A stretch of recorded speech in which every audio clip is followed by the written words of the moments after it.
ආයිබෝන් සුබ දවසක් ඔයාට. ඉතින් මගේ channel එකෙන් ගේන තවත් අලුත් වීඩියෝ එකක් එක්ක එකතු වෙලා ඉන්න ඔයාව බොහොම සාදරයෙන් පිළිගන්නවා. අද කියා දෙන්නේ මෙන්න මේ වගේ ඔයා type කරපු text එකක් කොහොමද මෙන්න මේ විදිහට edit කරලා මෙන්න මේ වගේ text එකක් හදාගන්න කියන එක. හොඳයි මම මේ වැඩේට මුලින්ම open කරගන්නම් image එකක්. මෙන්න මේ image එක මම open කරගන්නවා.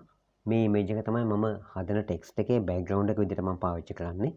ඉතින් ටෙක්ස්ට් එක ටයිප් කරගන්න ඕනේ. මම ටෙක්ස්ට් ටූල් එකට ගිහිල්ලා මෙන්න මේ වගේ තැනකින් මම ටයිප් කරගන්නවා ටෙක්ස්ට් එකක්. මෙන්න මේ වගේ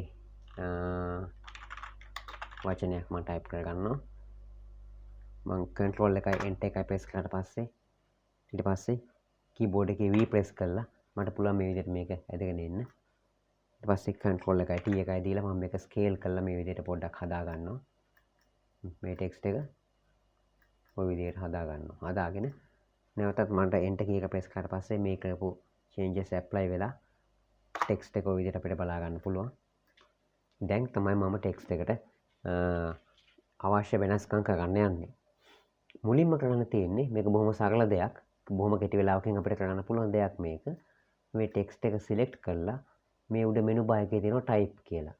ඒ type කියන menu එක click කරලා එතන තියෙනවා create work path කියලා. ඒක click කරන්න. දැන් මේ tool box එකේ මෙන්න මෙතන මේ හරියට වෙන්න තියෙනවා මේ icon එකක්. මේකේ තියෙන direct selection tool කියලා.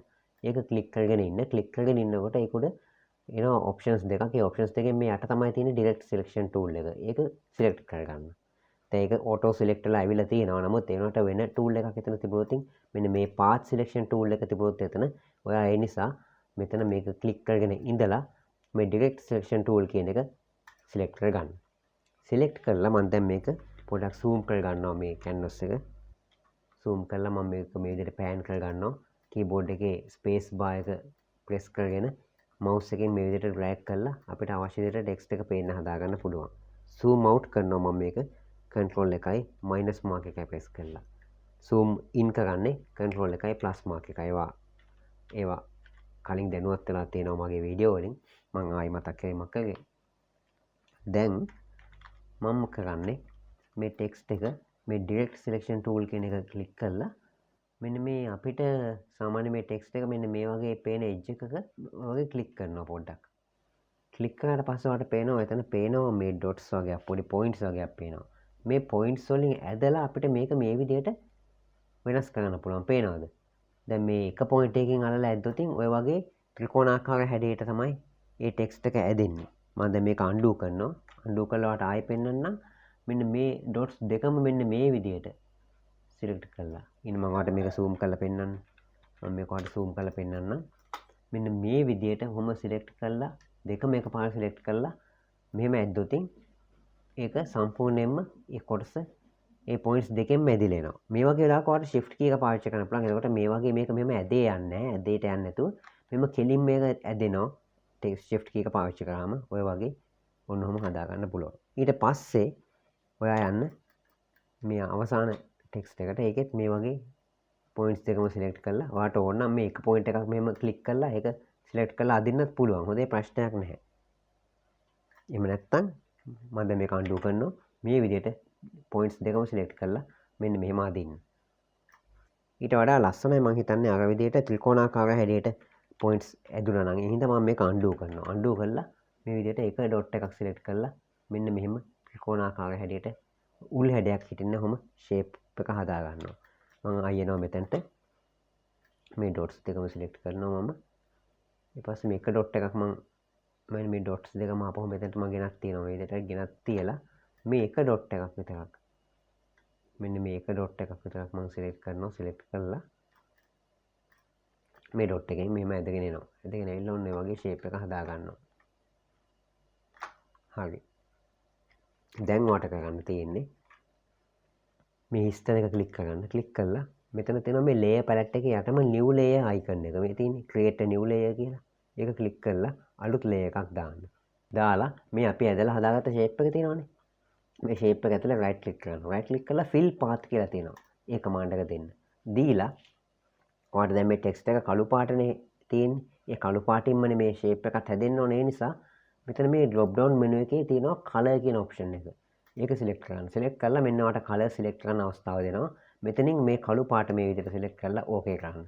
මේකත් දැන් ඕකේ කරන්න මෙන්න මේ බොක්ස් එක. දැක්කද? ටෙක්ස්ට් එක ওই විදිහට අපිට හැඩ ගස්වා ගන්න පුළුවන් ওই ක්‍රමේ පාවිච්චි කරලා. දැන් මම මේ උඩින්ම තියෙන ලේ එකයි මේ යටින් තියෙන ටෙක්ස්ට් ලේ එකයි මේ දෙකම එකපාරට සිලෙක්ට් කරනවා. සිලෙක්ට් කරලා මේක අපිට මේ විදිහට මෙහෙම කැමති තැනකින් ඇදලා ගෙනත් තියාගන්න පුළුවන්. ඉතින් ඔක පහසුවට ඔයා මේ ලේයර්ස් දෙකම මේ උඩ ලේ එකයි යට ලේ එකයි දෙකම සිලෙක්ට් කරලා රයිට් ක්ලික් කරලා මෙන්න මේ හැමෙන් රයිට් ක්ලික් කරගන්න. මේ ලේයර්ස් දෙකම ඉක්ුවේ මේ උඩ ලේ එකයි යට ලේ එකයි සිලෙක්ට් කරලා shift key එකත් එක්ක තමයි සිලෙක්ට් කරගන්නේ දෙකම. ඉස්සෙල්ලා උඩ ලේ එක සිලෙක්ට් කරලා ඊට පස්සේ shift key එක ඔබාගෙන යට ලේ එක සිලෙක්ට් කරගන්න. එතකොට ලේයර්ස් දෙකම සිලෙක්ට් වෙනවා. ඊට පස්සේ මෙන්න මේ වගේ මේ layer palette එකේ මේ layers වල නම පෙන්වන තැන ඉස්සරහා මෙන්න මේ වගේ තැනකින් right click කරලා merge layers කියන එක දෙන්න. එතකොට layers දෙකම එතකොට තනි layer එකක් වෙනවා. දැන් පුළුවන් වාට ඕක මේ විදිහට ඇදගෙන ගිහලා කැමති තැනකින් තියන්න. ඊට පස්සේ වාට පුළුවන් මේකට මෙතන layer palette එකේ මෙතන යට තියෙනවා මේ colors දාන තැන. එතනින් ගිහලා color overlay කියන එකට ගිහලා මේකට කැමති color එකක් දෙන්න පුළුවන්. මේ බලන්න කැමති color එකක් දෙන්න පුළුවන්. ඔය විදිහටම නැත්නම් මේකට gradient එකක් දෙන්නත් පුළුවන්. ඔය වගේ කැමති color එකක් දෙන්න පුළුවන් වාට පේනව නේද? මේ වගේ කැමති color එකක් වාට දෙන්න පුළුවන්. මේකට දෙන්නම් මට හිතෙනවා මේ කොළ පාට වගේ දුන්නොත් හොඳයි කියලා. ඔන්න වගේ කොළ පාට. මේක මේ සෝභා දහම ගැන කියවෙන ටෙක්ස්ට් එකක් නිසා මට හිතෙනවා මේ පාට දෙන්න හොඳයි කියලා. හරි. ඉතින් ඔන්න ඔය වගේ තමයි මේක සරල දෙයක් වුණාට ඔයාලට පුළුවන් මේ නිර්මාණය මොකක් හරි අවස්ථාවකදී වගේ ග්‍රැෆික්ස් අලංකාර කර ගැනීම සඳහා යොදා ගන්න. ඉතින් එහෙමනම් අද වීඩියෝ එක හොඳයි නම් වීඩියෝ එකට ලයික් කරන්න. ඒ වගේම මට ඔයාගේ අදහස් දැනගන්න ඕනේ. ඒ හින්දා කමෙන්ට් සෙක්ෂන් එකේ කමෙන්ට් එකක් දාන්නත් අමතක කරන්න එපා. ඒ වගේම ඔයා දන්න අනිත් අයටත් බලන්න මේ වීඩියෝ එක ෂෙයා කරන්න. ඒ වගේම මං හැමදාමත් කරන කාරුණක ඉල්ලීම මගේ channel එක subscribe කරන්නත් අමතක කරන්න එපා කියලා මං ඔයාගෙන් ඉල්ලීමක් කරනවා. එහෙමනම් අද වීඩියෝ එකෙන් සමුගන්නවා. තවත් වීඩියෝ එකකින් හමු වෙමු. සුබ දවසක්. ජය වේවා ඔයාට.